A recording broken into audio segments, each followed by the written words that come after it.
Hello, my name is Mark with Dine.Digital, and once again, we're coming to you live on Facebook right now. If you see this later on YouTube or elsewhere, thanks for tuning in. We really appreciate it.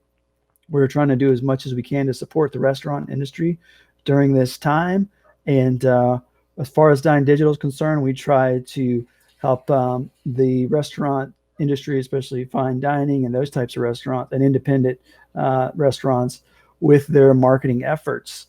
And today we are so happy to have a couple of new friends from Villa Mexico Café, and we have Julie and Bessie. Welcome to Dine.Digital The Dish.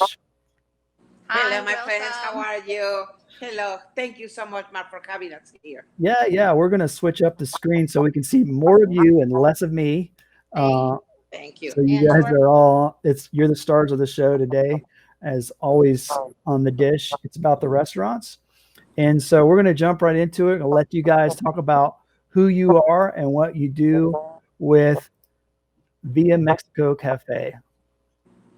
Well, I am Julie King, and I started the business 20 years ago. I am from Mexico City, and in Mexico, I am an attorney at law. When I get here together with my daughter 21 years ago, we came here basically because she was going to start the school, and I was a recent widow. So we moved to Boston, and because I was missing my food a lot, I wanted to have the uh, to show the people what was our real food, the authentic Mexican food. And I wanted to have a restaurant, but in those days, being by myself and raising my child, I didn't have a lot of support, a lot of money. But I tell you honestly, my friends, that God is so nice with us that He helped us to have our first place in Woburn. And then over there, everything started in Woburn until now, my friend. Hmm? Very good. Very nice. Love to hear that. And you're showing off a little bit of some of your salsa, I believe, right? Right there. yeah, we're trying to figure out how to. This is our first Facebook Live, and thank you everyone for joining us. Thank you for having this effort, especially to help restaurants right now. But yeah, like my mom said, our first rent, believe it or not, was $500 a month. Yeah. That was when we first started. At the time, I was 13. Um, and it's been 20 years, and it's always been our family's recipes and my mom's recipes as well. And this is our family's salsa, which is one of the things that's actually keeping us going right now because we ship it nationwide. So it's been interesting to see how the business itself is shifting. We're still doing the takeout and delivery. Unfortunately, that's not enough. Even with movements like the big takeout efforts that you see online, it's just not enough for any restaurant right now. So we are diversifying. We're doing packaged meals. We are receiving donations from customers, and those donations, we're putting them to work by being open and having our employees and us create meals for first responders, which we have taken all over Boston. We've been to pretty much almost every major hospital in the past 3 weeks, delivering almost 500 meals. So it has been a beautiful effort made possible by the donations from customers and strangers, literally from everywhere. Everywhere. And then the salsa, we started doing packaged meals. I'm telling you, my mom's motto is usually, this will pass. Life is good. Smile. We will be okay. But right now, the motto has become everything and anything to survive. We are trying everything and anything to survive and not just be open for business, but stay in business, which has become very, very critical for us and for our neighbors. Exactly. Yes, it's a challenging time, but I know that, like you said, I've been saying it too. This too shall pass, and so we're looking forward to when things return to real normal, right? Um, so when that does happen, and people can come back in, what can your guests expect when they come to see you guys? Well, what happened? No. When, what can our guests expect when they come back? Well, that's what I said. It is so. It is. I don't know, my friend. To be honest with you, we would like to become in the same way we were before this. It is incredible because usually we celebrate the number 100, and lately we were celebrating 200, two Yes. times the 100. Which means we have 100 people, Yes. or 200 people during lunch rush. But it is so funny because it's only 100 and we make a big party and the customers start getting so happy just for a bag of chips, and they just are waiting for the 100, but basically to hear the because even the employees We knock play on the maracas. pans and wave and Yeah. everything. It's It's a party. so noisy. It's Yeah. a party, yes, the 100. But now we are missing the 100. Yeah. Our customers that we call friends, they are not my customers, they are friends. And besides that, this is not a restaurant. This is our house, our home. So they come to our house and get fun. And besides that, our friends are really happy. And I am missing that so badly that sometimes they come and say, Julie, when are we going to celebrate the number 100? And believe me, I cry because it has been so tough for us. But I know that this is going to happen. We are going to celebrate not only 100, but 300, 3 times the 100 number. And we keep our faith so high because we want to have this done again. We want to survive so badly that we are working and taking all the effort that we can have to make it survive. What is going to happen, my friend? I am a very faithful person. Everything is in God's hands. And whatever He wants us to have, we will have it. Yeah. And we wish the best to all my friends in the restaurant business because for everybody, it's very, very critical, the situation right now. Yeah. I think food-wise, they can expect the same quality food that we have made every day to date, even right now in smaller quantities, but we're still cooking everything fresh every day. So when we get quote unquote back to normal, we will continue with that quality and cooking everything fresh, having the best burrito in Boston, having authentic Mexican food. People describe us and we describe ourselves. If you don't eat it in Mexico, you're not going to eat it here. So we will continue with that. Even though we are diversifying, like with the salsa or with the packaged meals, our food will not change and our quality will not change. So we remain loyal to that authenticity. Excellent. Well, I wanted to let you see the 100. Your guy's a big fan, and he's already popped in a few times saying how. Hi, Guy. Thank you, my friends. Thank Thank you you. so much for being with us today. We also had Alejandra say hello. Hello, Alex. How are you? Guy's just in here. He's having a lot of fun. So Thank Thank he you. loves the salsa. He thinks you guys have the best food ever. So And- Guy has been one of our customers since our gas station days. We started in Woburn and then we moved to Boston, but to a gas station locale inside of a gas station store. And we became known as the gas station burritos. Even like Mayor Menino used to kind of that's how we became sort of famous in Boston because of the gas station. And that's where we won the title of best burrito in Boston. Oh, that's great. We have our customers since way back in Woburn and way back in the gas station days that still come here today or that order for delivery and for salsa shipment all over the nation. Very cool. Thank Guy you. wants you to have online cooking classes. Okay. Now, Guy wants to take some cooking classes. And Yeah.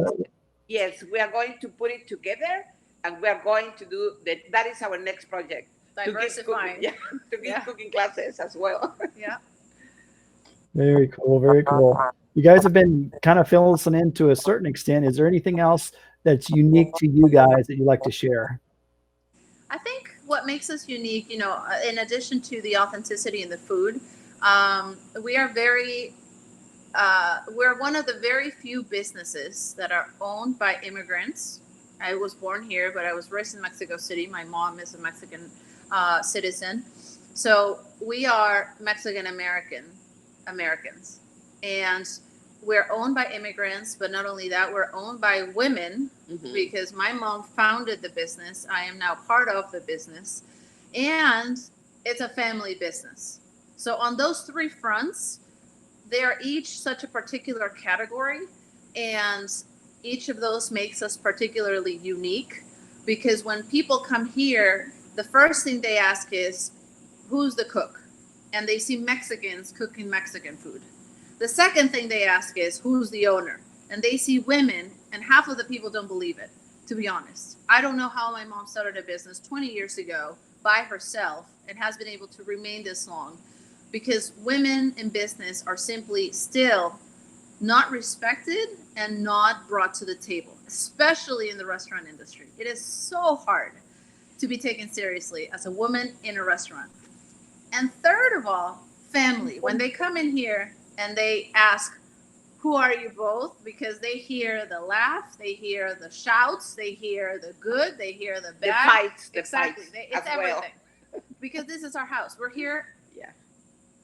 Honest to God, when regular days, obviously, we're here from 5, 6 in the morning till 7, 8 at night because we're that busy, thank God. Right now, we're here from like 8, 9 in the morning to like 5, 6 at night, but we're still here most of the day. This is our house.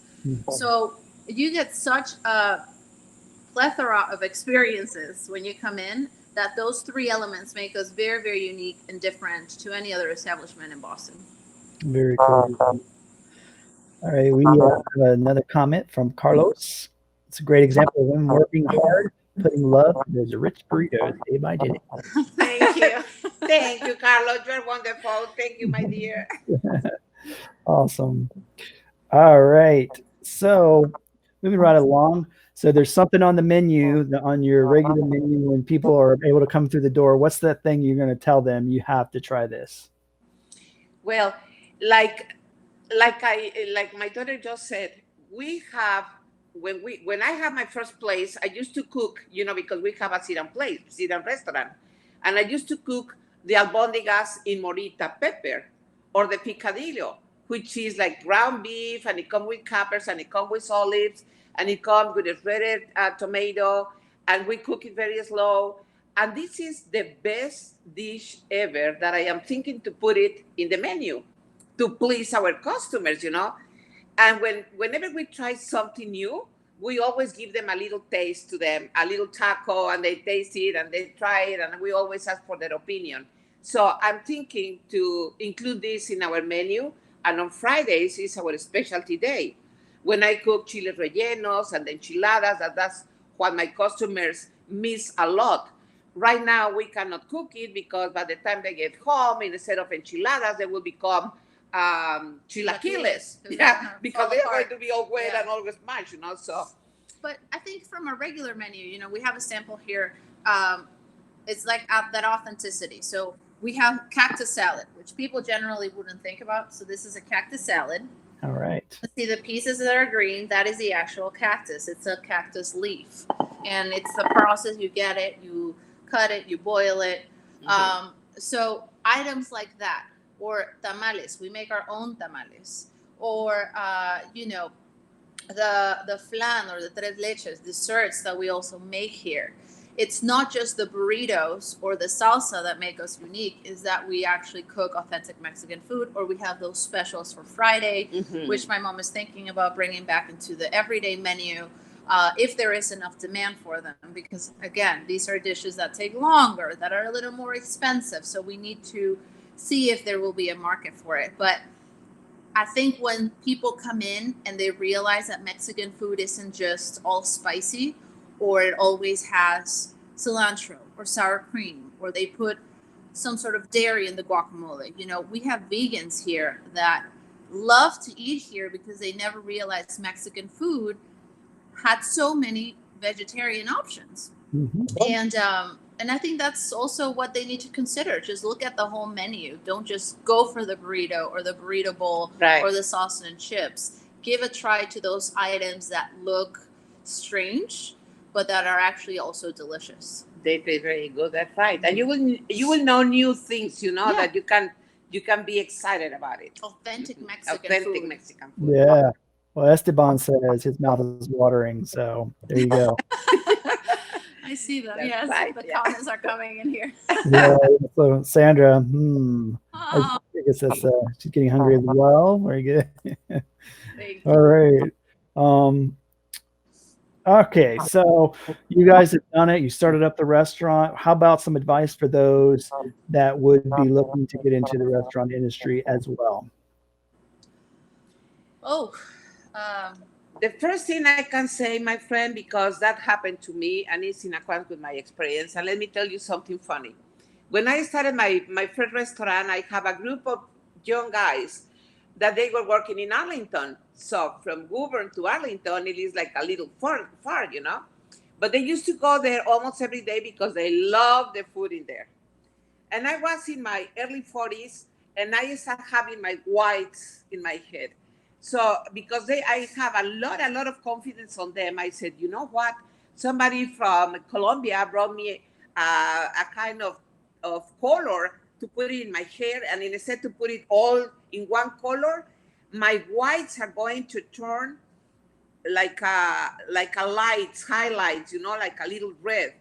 So through the pass of the days, they were coming and coming and coming, and one of them said, "Julie, your hair is turning red, completely red, and now I have my white hairs." You know, that is because of all the experience that I have, and I can tell the people that wants to have a restaurant, to set up a restaurant right now, it's not easy. If you have money or you are a company, it will be much more easy. But if you are independent, if you are a small business, put all your effort in there, my friend, but never give up. If that is your dream, never ever give up. It's going to be very difficult, especially in these days, but you have to work really hard to make your dream come true. My dream was to let the people know what was the authentic Mexican food, because even right now there is a lot of Tex-Mex food. Mm. But don't give up. Do it. You are in a very difficult industry with a heavy work, because you work like 60 hours a week. But my secret is, when you cook, please do it slowly and with tons of love, because believe it or not, that is the flavor you're going to give the people. And my best reward is to see happy faces. That's my goal. I think from my mom's experience, I am not a restaurant person. I didn't go to culinary school. I am here, and I've always said this. I went to school for journalism and media, you know, and then I went to work in digital marketing before coming in and taking with the business. So for me, you need to have as much passion as you need realism, and I am the reality check in the equation. So I'm not saying you need to have a partner. You can go at it alone, but you need to be realistic. You always need to have a plan B, and you need to stick to your numbers. What we see so much, unfortunately, even on this street where we're at in the financial district, there is a spot where we've seen 3 different businesses come in and out in the same 5 years that we've been in this establishment. And that's because they don't think about the cost. They start a restaurant thinking everything's going to be super fast and easy to sell, and they have a huge team, high operating costs, high supply costs, and you need to have a reality in that if this is your first business, if you're asking your employees to do something, you better put yourself in that same position and do it as well. Right. Because that's what it takes to have a successful business. Mhm. Owners need to be there, chefs need to be in the kitchen, managers need to be working. It can't just be oversight. And I think that thanks to that immigration mentality that we come here and we work so hard because we want to succeed, we have been able to stay, and other fellow immigrant businesses have been able to stay longer. But we unfortunately saw that quicker turnaround from people that did go to the culinary school or that did get a partner, and the thing like, oh, I'm going to put a restaurant because I love food. That's not enough. No. You need to be reality check about the responsibilities that a business of this magnitude entails if you truly want to make a living out of a restaurant. And again, my experience is, my dear, when the people come here and say, I want to talk to the owner, and I am in front of them, are you the owner? I said, no. I am the person who wash dishes, the person who clean the floor, the person who cook, the person who take care of the customers, the person who take care of the bills, the person who's checking everything, and then I think I am the owner. That's it, Yeah. You need to be involved in your business. Yep. The customer will appreciate it, and they will come back. Very nice. We have M. De La Rosa saying hello and talking about filming at the hospitals in Boston Med and when you work in ABC. So there you go. That's Thank a former you. boss of mine. So when I was in journalism, they were filming Boston Med, which was in front of Mass General Hospital, and the doctors. I'm not kidding you. We had doctors, people in IVs, in medical attire, like right out of surgery, cross the street, going to the burrito shop inside the gas station store and buy food. And the Boston Med team who shot the show for ABC would come in there and shoot as well when the doctors would get their burritos. And that's how I got a job working for the show when I went to move to New York to do my graduate degree in journalism. It's such a small world, but hi, good to hear from you. After that, hello. I know. Yeah. Awesome. Here we go. I want to add, sorry, you also ask if tourists come to Boston. Yeah. What's important? We love Boston. We love our city. I mean, we've been here 21 years, and we love our city. There's so much to see other than the traditional, typical Faneuil Hall or the Constitution. I mean, obviously, go to the historical places, get to know our city for real, but walk around. We have so many talented local artists and efforts to showcase local arts, local foods. So many other neighborhoods outside of Boston proper, like Somerville and Cambridge and Medford and Dorchester and Roslindale, are developing so much and are getting gentrified that the local people are really putting on an effort to open small businesses and to showcase local art. So don't be afraid of going outside of Boston proper's boundaries and seeing our city, because those neighborhoods are still part of our city. So that's super, super important. And then as far as food, do your research. We're a modern pastry family. If you're from Boston, you know what I'm talking about. That's all I'm going to say about that. But Google and research and ask locals where they eat.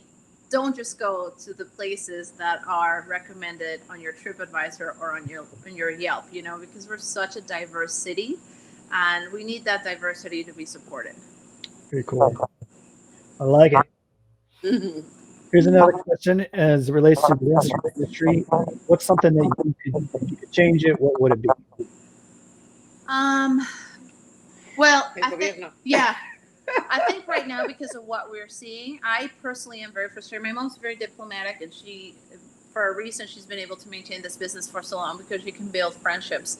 I think for me, because I'm trying to, establish the business into the next decade, it's very frustrating that restaurants particularly pay so much in taxes and fees to operate on a monthly and annual manner. And I think the public doesn't realize how much we pay to be able to operate. Not just in meal taxes, property taxes, excise taxes, but also on health certificates, a milk license. Did you know all restaurants needed to have milk licenses? We do. So things like that make me think, what is our government doing for us at a local and a federal level? Because in a situation like we're seeing now with the coronavirus, there has to be some sort of backup plan. Like I was saying, if a business should have a backup plan, our leadership should have a backup plan at a state and a federal level. And I think our frustration for restaurants right now is we pay so much to operate, and it's so hard to get help right now. And we have so many grants and so many loans that we are literally fighting against each other to get. So I would change the government, to be honest. Either make it easier for someone to open a restaurant to operate, charge less, be more realistic about your expectations, or for all the money that you're asking from us, make an emergency fund. Make some sort of flexible budget in case a rainy day comes and we need to have help, you know. This situation with the virus is not going to go away easy. It's an uphill battle. It's a long-term uphill battle. We are very lucky in that in Massachusetts, there's been a collaboration with local restaurants trying to come together to ask for that help from our local leaders and our federal government. Other states haven't organized in such a way, but I recommend it. Have a coalition that is not tied to any political party, to any specific political goal, and work together to get that assurance that your money is going to go somewhere that will help you if something happens to come again like this. But I would definitely try to change government. It's very, very hard to open a restaurant. It's even harder to keep a restaurant open. Not exactly the government, but the rules, the laws. Yeah. They need to make us much more easy, because we notice if you are a big company or you are a chain, it is much more easy to open it. Okay. If you are independent, as we are, a small business, especially if we are women in business, for me, like 20 years ago, I didn't know anything about the requirements because I was coming from another country. And it has been so difficult for me that I have to, to go step by step and then go back and then step by step. And nobody realized what is the real hard work that a woman as a mother and responsibility and being a widow is taking. And like me, there is a lot of women that we need to protect them and we need to take care of them. So that is a very important thing to change, the rules, especially for small businesses, that we also have the right because we also pay taxes. Yeah. Right. Well, maybe it's time for a Boston milk party. Oh, yeah. Oh, yeah. I know it's a challenge. We're not food wasters here. We're penny pinchers. We'll grab a container of sour cream and scoop the last scoop. That's how I get it. Yeah, my dear, that's true. And also because we have a beautiful, beautiful friends, my customers. Yeah. Why? Because the first customers that we had 20 years ago, they still come to us. Yeah. Why? Because they like the food. Why? Because they like the place, but especially because they like us and they want to support us. That is extremely important. Yeah. We got Adrian chiming in, saying hello, Mama Julie. Hi, my dear. How are you? They call me Momma King. I am their Momma King. Yeah. Awesome. And then Jesus Ortega, greetings from Querétaro. Chucho, how are you? Nice. Very nice, very nice. Okay. I'm watching on Instagram and Facebook Live as well. Thank you. Yeah, thank you so much. All right. So we addressed the issues. How about the thing that you love most about having your own restaurant? Oh, I tell you, most about my restaurant, my customers and my employees. Because I always said, the business, even though I started, is not my business, is not my daughter's business, is not our business. It's our 6 or 7 employees that are working here together with us, and they help us to build a business. Thanks God, that was my dad's rule, that if you have a business, it's not yours. It's everybody that is working here because that makes it success. And to see my customers, oh my God, that makes my day. I love them. They are beautiful. They come and talk to me. And of course, you can see me. I am very sentimental and I like to talk and talk and talk and talk. Also, what I love from this place, because I have different things in my different places that I had before. Right now, in this place, I love to feed my pigeons. You know why? Because they know when I am here and they go into my car and they go together And they are like, woo, woo. They want to be fed as well. So not only do we that's have what a I flock love. of pigeons now at the door because there's no cars parked now, we have a flock of seagulls too. Yeah, And now I'm not kidding you. This is when I was very lucky in college. I was able to go abroad and study in London, and my dog stayed with my mom.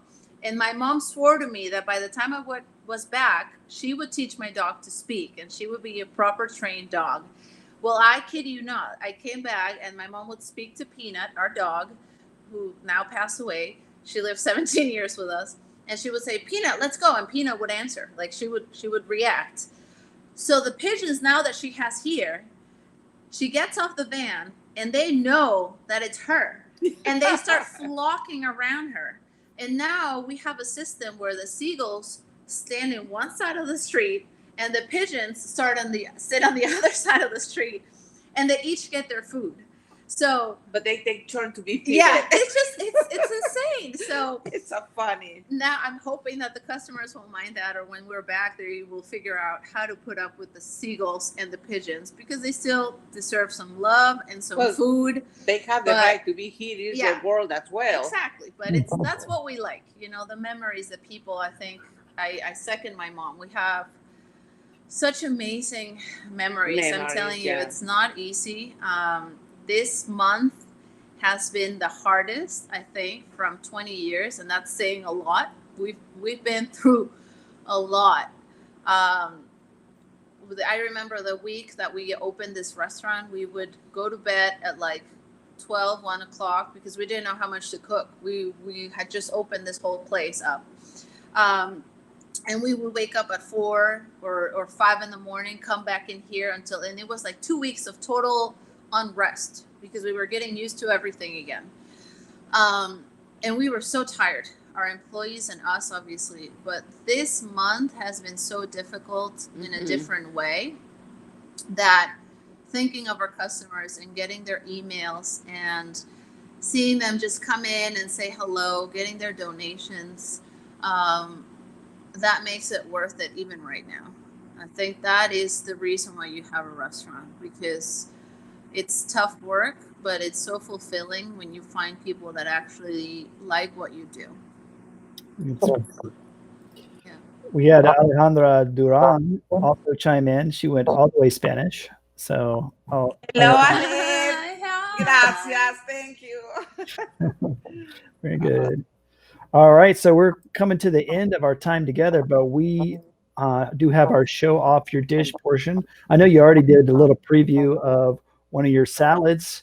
And did you have any other food on hand that you wanted to show off? Well, we have like our salsa and chips here. We didn't know if we should have done a burrito or not, but this is the salsa. If you ever want to try it, come down to Boston. It's not pico de gallo. Pico de gallo is not real house salsa. And obviously, it's the same thing that we have in the jars. And we also have, the desserts that we usually make here, which are tres leches and flan. So if you give me a second, are you there? Oh, okay. Yeah, I'm here. Okay, good. Give me 1 second. Don't go anywhere. And let me tell you about the salsa. This is very versatile and unique because you can have it with some chips like this and enjoy yourself, but at the same time, you can cook with it. You can put it in your soups. You can put it in your salad. You can put it in as a dip. You can prepare something as a dip. But the best thing is that you can have it on toast with jelly and salsa. And that recipe, my surgeon, Dr. Tom Ford, that he made my knee surgery, he said, "Oh, Juliet, guess what?" I said, "What, doctor?" You know what? When my wife toasted my bread, I saw that she was putting the salsa on top of the jelly. And I said, "What the heck? She's losing her mind." Then she said, "This is your breakfast, eat it." Oh, this was the best thing I ever had before. So now you have to try it with the toast, but also you can try it with ice cream, vanilla ice cream and some scoop of the salsa as well. And it's incredible. My mom is ready to go to QVC with the salsa. That's like there you go. Anyway, but so we make here in house, tres leches, which is 3 milks cake, and flan, which is a custard. And so we make the whole cake, and you can see, I don't know where the focus is, but You always have to go opposite. yes. So this is a tres leches cake, and you can see it's nice and chunky with the whole milk. This is a very sweet, rich cake. So for people that really want that something sweet after their meal, we recommend this, and we also make it as a whole sheet, not upwards because it doesn't hold, but lengthwise. And then this is our flan, which is also kind of like a creme brulee or like a custard. Ours is more egg-based. You can see the nice glaze on the top. That's from all the sugar that we caramelize and we put on the top. And it's also type of a little bit chunky. It's a good amount of custard that we put in here. And again, everything is fresh, just pure eggs, sugar, vanilla, and it's all the richness and flavor. And this is usually a little bit less sweet and more smooth.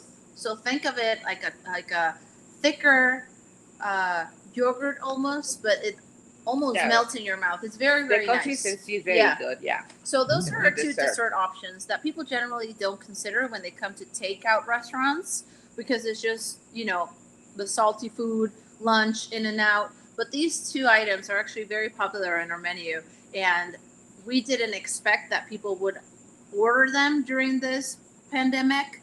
But to our surprise, we've had to be making desserts because they are asking for them. So we're very lucky. Awesome. Well, I want to bring everyone's attention to the bottom of the screen where we are scrolling some Instagrams. And first of all, please make sure you visit Villa Mexico Café at their Instagram, and you can see what's going there. It has links to the website as well, and other. I'm sure you can go wherever you need to go from there. So follow if you haven't already, and also give us some love. Dine.Digital, we're on Instagram as well. And we did want to, speaking of Instagram, I'm going to do this. All right. I am going to, there's the 3 screen right now. Let me see. Can I get it? Oh, cool. There's, you can kind of get a picture of, this was from National Burrito Day. So tell us a little bit about this burrito that we're seeing. So that burrito was, the actual photo is from Aaron Bergosian. He's a reporter for The Globe, or a photographer, not a reporter. And this was when we first opened in this location. We essentially, celebrate National Burrito Day by just making burritos. But I can tell right away from the photo, and I don't recall that day specifically what we did, but I can tell you that that's a chicken burrito, with guacamole, because you can see all the ingredients. And what makes our burritos different is that we grill them. So nowhere in Mexico will you have a cold tortilla that is just steamed. Because when you just steam the tortilla, it sticks to your teeth. It gets chewy like gum. The tortilla is meant to go on the grill a little bit and have its own consistency. That's what makes our burritos different. And we were the first restaurant here in Massachusetts actually grilling burritos for people to learn, to show them, or to have them learn how to actually eat the tortilla that goes in a burrito. And so this past year, not 2020, but on 2019, for National Burrito Day, we actually raffled off to number 100 a mega burrito, which was about 3 tortillas, which our tortillas are 13-inch tortillas. They're very big. They come from Chicago, from a Mexican factory in Chicago that actually makes their own tortillas. That's why our tortillas are so fresh and delicious. And we put 3 of them together. We filled them up. We grilled it, and it was probably around the size of my forearm. And people were in love with it. So it was really, really fun. We try to do things like that for Cinco de Mayo, for National Burrito Day, for National Taco Day, for people to have fun. All right. Very nice. We'll see if we get another piece of another sample of food. I'm kind of looking through the Instagram. Let's take a look at this guy right here, and you can tell us a little bit about this one as well. That is the fish tacos. That's the fish tacos. Well, we breaded the fish. I marinate the fish with some lime and some some. I prepare the dip that we put the fish, and then and then after that, I pass it through the bread directly, and then we fried it. And that is the only thing that goes with pico de gallo. We don't put pico de gallo in our burritos, okay? Because that doesn't go with the burrito doesn't go with pico de gallo. But we put pico de gallo in the fish tacos with some lettuce, and it tastes incredible. Really, very, very good. And again, the customers really like it a lot. Awesome. And we have it for summer, only in summer. Only in summer. Very good. Well, that looks amazing. And I'm sure so many people from Boston that your fans have been chiming in today or can't wait to get in the restaurant and enjoy it again. Any last comments that you'd like to share?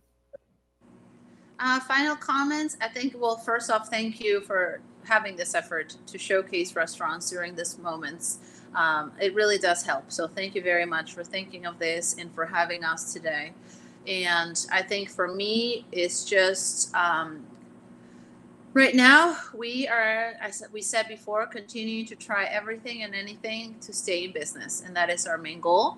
If anyone wants to support us, please just visit our website and find a way that you can. Even just by sharing this show after it's completed, you can help us immensely. And my only, I guess, hope for after getting back to normal, quote unquote, would be that we really do appreciate our communities. That's where it starts. People helping people is how we will get through this. Yes. And I would like to thank you too much, my friend. Really, it is a very good opportunity for us. Thank you so much for the opportunity you are giving us. And here we are for everybody. Yep. Here we are for you guys. Here we are for all our friends. And my only advice is keep going. Don't get frustrated, even though it is. Don't get down. Keep optimistic. Keep your faith.